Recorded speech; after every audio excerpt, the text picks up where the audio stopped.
Ikigwa ngomba gutanga ni ikigwa gikomeye cyane. Somo nataka kutoa ni somo kubwa sana. Gusubira mu vyagezwe igice cya 30 sura yake ya 30 umurongo wa 15. Mstari wa 15.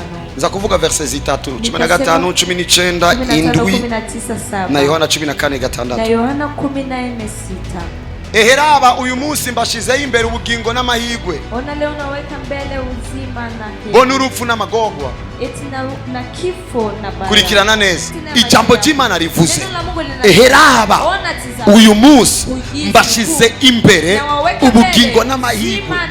Imana yashize ko ubugingo n'amahigwe. Ni muvyakire mu izina ryayo. Pokeeni kwa jina la Yesu. Bona urupfu n'amagorwa. Pamoja na kifo na baya. Ivyo vyose ni plan. Hayo yote Imana yashize ku meza. Mungu aliweka mezani. Iyi si tubayeko. Hii dunia tunayoishi. Hari ikintu citwa mahitamo. Kuna chenye kinaitwa kuchagua. Nico ngomba ndabigisha. Iyi ni Imana ivuze. Imbere y'umuntu wese hariyo ubugingo. Hariyo n'amahigwe. Imbere y'umuntu wese hariyo urupfu. Hariyo n'amagorwa. Iyo niyo normal. Bisigura ngo muri iyi si ari abantu uzosanga bariho, ari abantu bapfa, ari abantu bahiriwe, hariyo n'abantu bagowe. Ivyo vyose biri kwisi. Si shetani yabishizeko, ni Imana yabishize imbere y'abantu. Mentalite y'abantu niyo yibaza ko urupfu ruva kwa shetani. Imana niyo yica. Kandi ivyo bintu rero biri muri movement, biriko birakora. Ni Imana yabishize imbere y'abantu. Kubera iki? Imana iyejeje gukora inyuma y'imisi indwi, imisi 6, umunsi w'indwi iraruhuka. Yaruhuse kubera ko yahejeje ibikorwa. Nico gituma tutararuhuka, kubera ko tutaraheza ibikorwa. Imana imaze kuruhuka, na namwe muri Bibiliya batwereka ko yasubiye gukora. Yaratunganije ibintu vyose. Ivuga rero shizeho ubuzima, shizeho n'amahigwe, shizeho n'urupfu, shizeho n'amagorwa. Sinzosubira guhangayika kwisi. Ndabibasigiyebo bazohitamo icyo bashaka. But God is Imana yararuhutse. Mungu yiyesha pumziko. Muchongera bavuga ngo listen closely. Mumvirize neza mwegere mutega ugutwi. I have said before you today life and prosperity. Nashize imbere yanyu ubuzima na prosperity. Abantu bashavuzwa ko tuvuga ubutumwa bwiza bwa prosperity bw'iterambere, bazogende bashavurira Imana kuko niyo yadushize imbere. Prosperity twe twarayihisemo. Prosperity ni terambere. Nivyo vyabindi ndabaturako. Imana igihe yaduhaye ubuzima yadushize ko imbere prosperity. Sinitwa prospere mu mazina ariko nitwa prospere mu bijanye n'ubuzima mbayeho. Niko prospere majina lakini nitwa prospere kuhusu maisha naishi. Shira biganza hejuru vuga ngo ndi prospere. Imu murongo wa 19. Ipatie mstari wa 19. Uyu munsi nanze ijuru n'isi kw'ivyabona bizobagiriza. Ninatoa mbingu na dunia kama shuhuda takao. Ijuru n'isi ni vyabona, mbingu na nchi ni mashahidi. Mbingu na nchi ni mashahidi. Jiwaze mbingu ni shahidi yangu. Iyumvire ijuru. Wewe naomba kwenda mbinguni, mimi mbingu ni shahidi yangu. Tutaonanaga. Isi ni chabona cyane. Yuko mbashize imbere ubugingo n'urupfu. Kubona weka mbele uzima na kifo. Saba malaika. Ijuru n'isi birabizi. Mbingu na dunia vinajua. Imana yarashizeho imbere y'abantu ubugingo n'urupfu. Mungu aliweka mbele za watu uzima na kifo. Umugisha n'umuvumo. Eti baraka na laana. Nuko nimuhitemwo ubugingo. Sasa mchagueni uzima. Imana mukubishirako. Mungu kwa kuviweka. Bache bavuga ijambo muhitemo. Walisema neno chagueni. Nuko ni muhitemo. Sasa mchagueni. Imana ni guhitiramo. Mungu yeye hakuchagulii. Ubuzima bugizwe n'amahitamo. Maisha anafanyiko na mambo. Resulta y'ubuzima bwawe. Jibu ya maisha yako. Na mahitamo y'abakubanjirije. Ni maamuzi ya wenyewe. Uyu si umwanya wo kwidoga. Uyu sio muda. Ni umwanya wo guhitamo. Ni muda wa kuamua. Kuko natwebwe. Kwa sababu na tuzokitwa akahise k'abazodukurikira. Tutaitwa ya kale wenye watatufuata. Wewe ubona uri ngaha mukobwa mwiza, uri nyogokuru umwana kana. Wewe uko hapa binti mzuri unaona uko tatia mtoto fulani. Uri sogokuru wa musore wa munakana. Uko babu we kijana fulani. Imana ivuze ngo ndabaye muhitemo. Mungu anasema na wapatia muamuzi. Ari abana badafisa aho baba. Kuna watu hawana pa kuishi. Kubera mahitamo y'abapapa babo. Sababu ya maamuzi ya baba yao. Ari abana badafisa aho bashika. Kuna watoto hawana pa kufikia. Kubera mahitamo y'abamama babo. Sababu ya maamuzi ya mama. Bahisemo kubatwara mu bafumu. Waliamua kuwapeleka mu wafumu. Ari ibihugu. Kuna maendeleo. Bidafisa iterambere. Havina maendeleo. Kubera mahitamo y'ababitanguriye. Ya maamuzi ya wenye wale watangulia. kwinoti ni bashira y'umuntu wari wese. Eti kunoti haweki mtu wowote. Kwinoti mu bihugu vyose bashiramo uwagize amahitamo afadika. Kunoti wanawekeka mwinchi zote mwenye alikuwa na maamuzi. Nico gituma kwinoti ya 10,000. Ndio maana kunoti ya ariyo Rwagasore atigeze atinya gupfa kubera ko yahisemo kwikura ku mukoloni. Aliamua kujitoa yuko mkoloni. Nico gituma kwinoti ya 10,000 ndio maana kunoti ariyo Melchior Ndadaye kubera ko yahisemo kwitanga kugira ngo turonge demokrasi. Aliamua kujitolea na mahitamo wategerezwa guhitamo today ungepesha kuamua leo kubw'inyungu y'abazogukomokako. Imana ivuze rero ngomba ndaguhitishemo bisigura ngo utahisemo ivyo yakubwiye kama hauamui vyenye amekwambia nifise n'ivyigufasha inamaanisha hana na vyenye atakusaidia kuko yaguhaye proposition kwa sababu amekupatia nuko muhitamo ubugingo eti amweni uzima kugira ngo mubone kubaho kwa sababu muone kuishi mwebwe nyinyi n'uruvyaro rwanyu. na kizazi chenu. Aha ni kera cyane Hapa ni zamani imyaka nk'ibihumbi 4 Yesu ataraza. Miaka kama 1000 Yesu hajakuja. Aha niho vyavugiwe Hapa ndipo vimesemeka. Yohana 14:6. Yohana 14 mstari wa 6. None ubwo bugingo tuwitemo gute? Sasa huyo uzima tu. None ubugingo ni iki? Sasa uzima ni Imana imbwiye ngo mpitemo ubugingo mbeho. Naambia nichague uzima ni. None ubugingo ndabuhitemo gute? Uzima nichague aje. Alabra adino gazosha kadigira hani gosiya hadosh. Mu basore mukiri bato muri ngabo. Iyo vijana mungali wadogo. Iyo uri mu ibigala. Wakati uko mu ibigala. Ufise abagenzi. Uko na marafiki. Bamwe banyura umugi, abandi banywa inzoga. Babihisemo. Wamechagua. Wategerezwa guhitamo. Ariko ntukurikira amahitamo y'abandi. Lakini usifati maamuzi ya wengine. Ari umwana anywa inzoga. Kuna mtoto anywa n'urumogi. Na gituma na kimwe cyo kugira effort. Hakuna sababu hata moja kuwa. Muhira vyaratunganye. Nyumbani visha kuwa sababu. Murekera amahitamo yiwe. Achana na maamuzi. Ari undi nawe. Kuna mwingine. Muhira vyaraparanganye. Nyumbani visha shida. Yaracitse intege. Alishakata tamaa. Agumanywa kugira ngo aborerwe. Ariko wewe umenye ngo umuryango urakuraba kugira ngo bave mu bupangayi. Ni wowe bahanze amaso. Iyo bakurungise ku ishuri utegerezwa kugira amahitamo yo kwikosantra ku vyigwa kubera kubizi udahinduye ubuzima. Mama wazo guma dandaza itomati. Uyo wundi ariko araboregwa. Mama we afite alimentation 60. Amahitamo rimwe na rimwe ni ikintu kitoroshe. Harageze yuko abana babakizwa mugira amahitamo afadika. Akazoza kishengero karabahagazeko. Turabakeneye muri ONU, turabakeneye mu organisation internationale. Ni mwebwe muzovuga Yesu hariya. Ni muzokwinjirayo na karabababa, muzokwinjirayo na doktora. Bamwe Imana radomage tubabwira ubutumwa. Ariko mwebwe turabarungitse kugaragaza ubutumwa. Shira ibiganza hejuru. Vuga Mana mbabarira amahitamo yose mabi nakoze mu izina rya Yesu. Ndiko ndavuga amahitamo. Orabe ari abantu mwabaye imboregwa kubera mugenzawe. Ari abantu mwatakaje ivyanyu ngo nabonye kanaka bikora. Ingeso yundi ravuna. Adam na Eva Imana ibashira muri Eden, ibashirira igiti cy'ubugingo. Nigeze iza kubabuza bagomba bakige. Hakuwakatazaga wakati wako wanataka ukila. Ibaze bari babiri. Jiulize walikuwa wawili. Imana ndiye afise n'akazi kenshi. Mungu alikuwa anataka. Ubu turi miliyari nka 10 kwisi. Ibaze abantu babiri. Jiulize watu wawili. Ikananirwa no kubafata amaboko ngore. Akashindwa kuwashika mikono ya chini. Kisha unasubiri wengo ninagera ku muryango wa ghetto Imana izonsubiza. Alafu unasubiri ngo shite ku. Uzoshikayo sohoka na mahasa itoke. Imana ni Imana.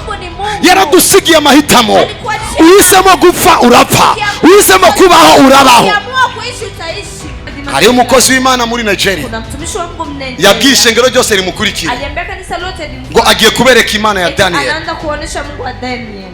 Acha yinjira ahari ingwe akaingia mali pa kwazi ngo baraho ukuntu utaza kumukorako. Sione gisa sitamgusa. Siramujya ishengero ritaha ryonyene. Imana nigeze musibira Mungu akumziwia kubera amahitamo kwa sababu ya maamuzi niwe yahisemo. Ndiye ameamua Amahitamo ari ikintu utegerezwa kuvura mu mitwe yacu kuko ukwizera nibimatanye n'ubujuju. Kwa sababu imani haviambatani. Ukwizera kumatanye n'ubumenyi. Imani vinaambatana na ujuzi. Kuko twizera kubera ko twamenye Yesu, si ubujuju kwizera. Kwa sababu tunaamini kwa sababu tumemjua Yesu, sio ubujuju. Nta muntu yizera kubera ubujuju. Hakuna mwenye anaamini. Kwizera n'ubumenyi buri hejuru. Kuamini ni ujuzi wenyewe. So nigiye wamaze gukizwa. Shari giye cyo kugaragaza ubwo bumenyi mu izina rya Yesu Kristo apfuye akazuka. Kuonesha huyo ujuzi kwa jina la Yesu Kristo na kufa kafufuka. Yohana 14:6. Yohana 14:6. Yesu aramubwira ati ni cewe nzira n'ukuri. Imana yavuze ngo duhitemo iki? Yesu ni ari bwaze, ariko aza kwishura ikibazo Imana yavuze muri myaka 2000. Lakini akakuja kujibu swali Mungu amesema ndakubwira. Icyatugiza abana b'Imana ni ikintu kimwe cyonyine, samashengesho menshi, si fast sugwisozesha kwinshi, n'umunsi twamwakiriye, n'umunsi twamuhisemo, n'umunsi twamuhisemo. Gomba sigure guhitamo, tafsiri kuamua, guhitamo kuchagua. Kaduje lekida aza abantu babiri. Okay, baje watu wawili. Okay, Keve come, Janine come, patience ma fille come. Agarara nga shimama hapa wino nawe njoo na wewe. Bano bantu ni babiri au watu ni wawili.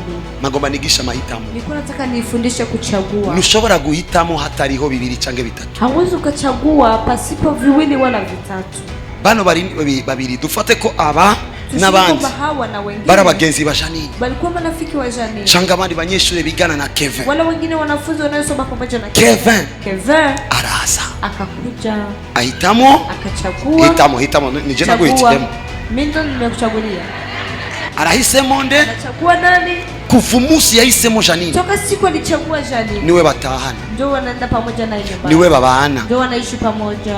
Amahitamo ni decision, kuchagua ni decision. Abantu benshi babesha ko bahisemo Yesu, ariko nawe bahisemo kuko kirese Yesu baracari mwisi, baracari no mu vyaha, bisigura ngo na Yesu nibigira bamuhitamo. Igituma ubuzima butarahinduka ni kubera ko benshi mutarahitamo. Sababu gani maisha hajabadilika? Kwa sababu wengi hamjachagua. Kuna amena? Na amena. Lakini acha nikarudie ndani kwa Kiswahili. Maisha ya wengi hawabadiliki kwa maana watu wengi hamjachagua. Bari mwishengero bagitonda mu maso y'abapfumu, bari mwishengero bakigendera muri zanzira za kera, nibigeze bahitamo. Ariko kuva umunsi Keve yahisemo, nico gihe yaciye afungira amaso abandi bose. Kubera iki yarahisemo?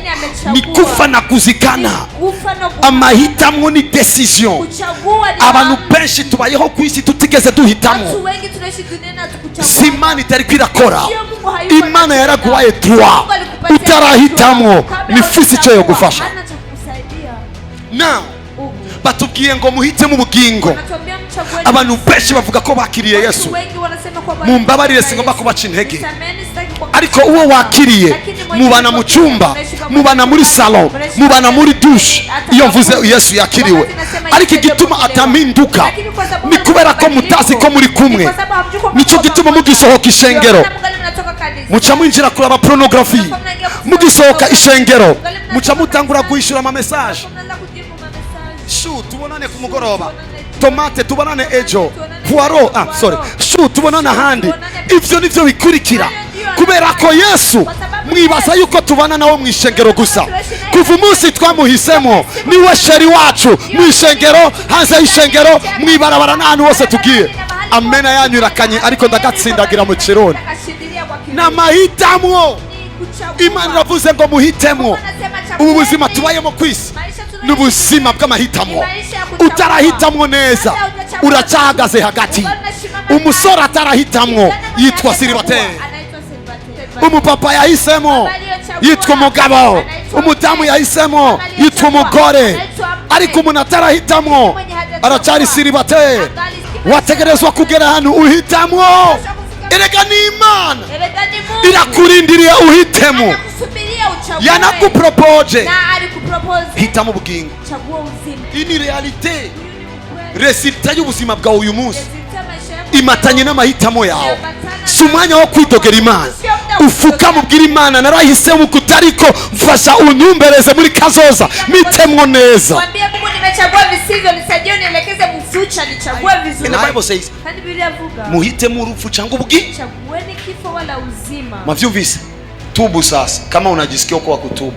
Ni wihane ni barisha wa kuihana. Tubu kama unasikia kuna cha kutubu. Yesu Kristo Bwana wangu, una na uweza wa doaza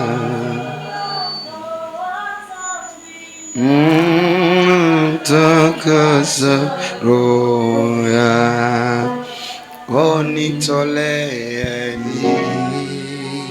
toleye ma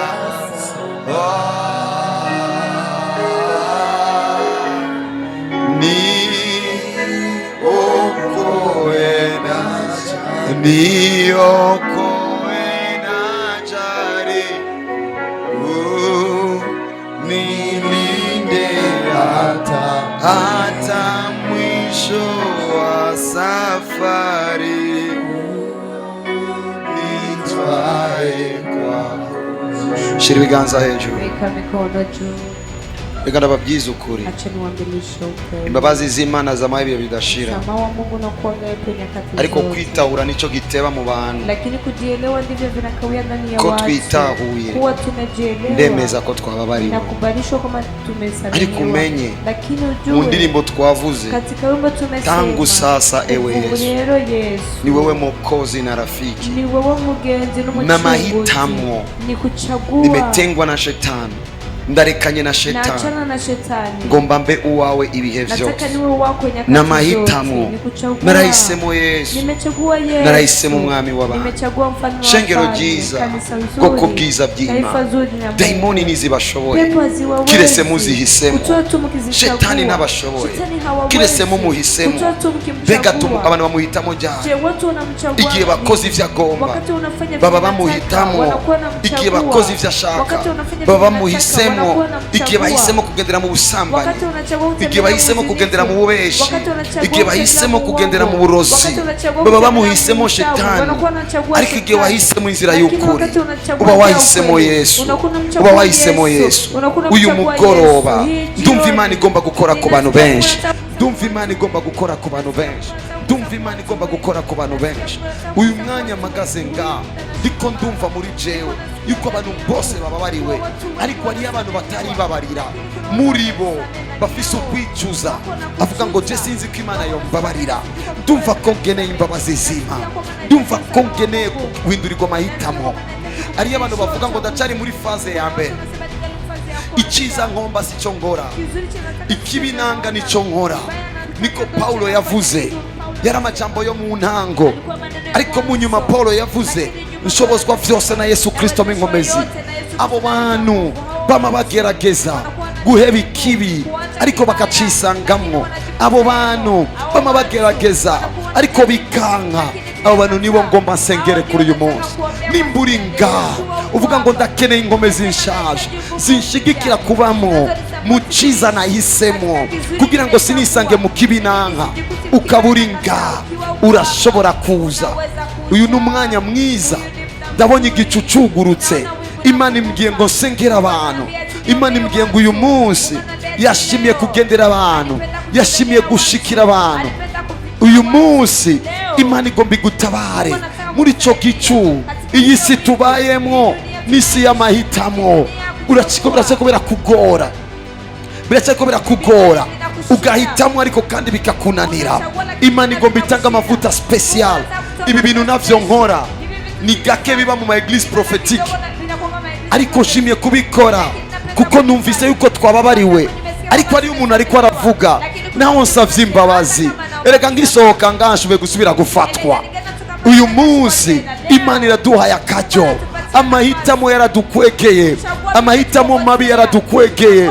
Ni kenshi cyane mu vyo twagize, twasanze ubuzima bwacu bwabaye potopoto. Uko twahisemo twisanga mu binogo, uko twagenda duhitamwo twisanga mu vyago. Uyu munsi Imana igomba iguha inkomezi. Barashobora kwegera abantu bose, ni special, barashobora kwegera, barashobora kwegera Imana yo mwijuru. Uku niko igomba idukize. Erega turashobora kuguma tubatura kwa amajambo, ariko amajambo akabura aho yinjirira kuko amahitamo y'abantu yari mabi. Amajambo akabura uko yinjira kuko amahitamo y'abantu yari mabi. Imana igomba kuduha saison nshasha n'abakiri mu ntebe, n'umwanya mwiza wo gusenga.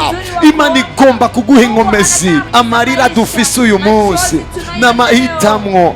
Ariyo n'abana, abavyeyi barakubwiye reka, uravuga ngo mama wowe ntubizi, urahitamwo, ariko uyu munsi uri kuricuza. Imana igomba iguhe deuxième chance. Imana yugurura undi muryango mushasha. Ari abantu benshi papa wabo yarababwiye mwana reka, ariko umwana kanka. Uyu munsi uri kuricuza. Birivuga ngo ubwiza bw'ingoro ya kabiri buzoba uburutu ya mbere. Imana igomba yubaka ingoro yayo ariyo wewe. Dukurura umuntu mwiza. Imana iragukunda, biracashoboka.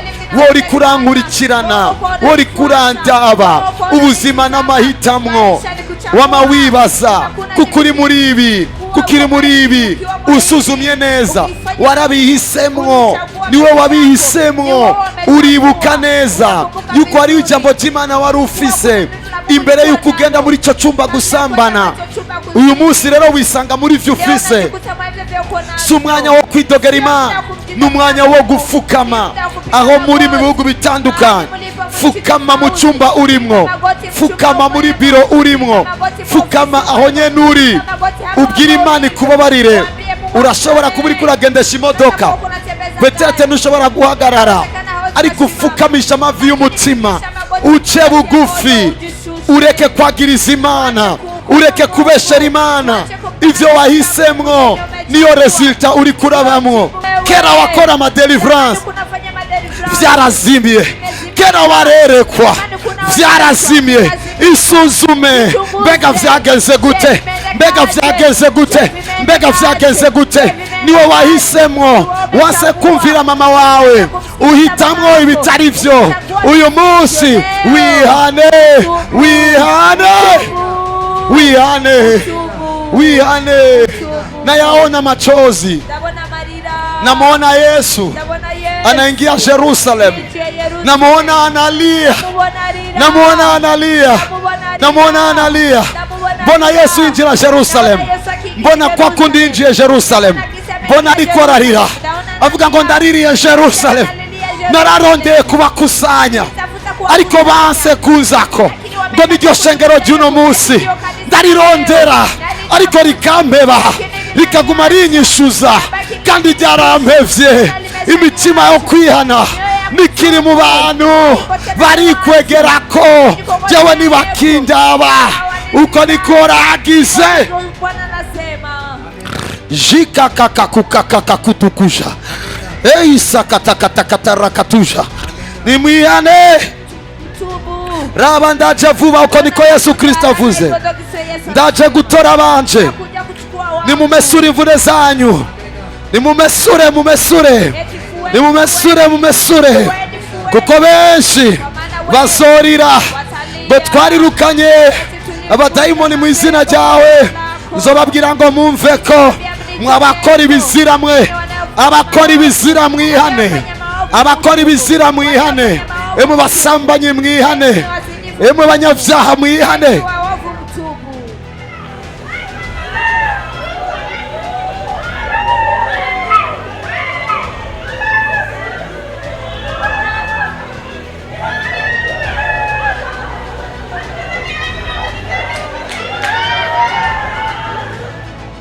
Bwana iko ananiambia nimekutafuta sana, sasa ninakupata. Ariaba ni Imana ikira mugengo y'abaronde none irabaronse. Urahiri wowe Imana ironse uyu munsi. Bandanya wihana Imana ikuronge 100%. Sheparaida, sekaraida, separaya kasere aida. Yesu Kristo, Yesu Kristo mwenye huruma. Sikia kulia kwa watoto wako, sikia kulia kwa watoto wako, sikia kulia kwa watoto wako. Umva gusenga kwanje,